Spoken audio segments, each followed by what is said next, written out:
సనాతన ధర్మ చరిత్రలో 8 మంది చిరంజీవులు మరణాన్ని జయించారు. వారిలో ఒకరు శాపగ్రస్తుడు, మరికొందరు దైవావతారాలు, మిగతా వారు దైవ ఆశీర్వాదంతో చిరంజీవులయ్యారు. ఈ 8 మంది యుగాల అంతం వరకు భూమిపై జీవించాల్సిన వరము పొందారు. అశ్వత్థామ కళ్ళలో క్రూరత, చేతుల్లో శాపం, కలియుగాంతం వరకు భూమిని తిరిగే శాపగ్రస్తుడు. విభీషణుడు రాక్షసుడు అయిన ధర్మాన్ని ఎంచుకున్నవాడు, రక్తబంధాన్ని వదిలి నీతిని గెలిపించాడు.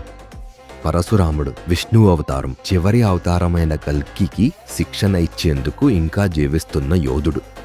హనుమంతుడు శివుని రుద్రుల అవతారంగా జన్మించిన బజరంగబలి. రాముని నామస్మరణ ఉన్న చోట ఆయన నివసిస్తారు.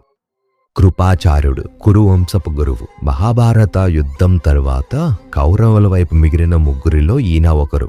మార్కండేయుడు బాల్యంలోనే శివుని అనుగ్రహంతో మరణాన్ని జయించిన యోగి. మహాబలి అహంకారాన్ని వదిలి వామనునికి శరణు చెందిన అసుర చక్రవర్తి. వచ్చే మన్వంతరంలో ఇంద్రుడిగా అవతరించబోతున్న ధర్మశీలి.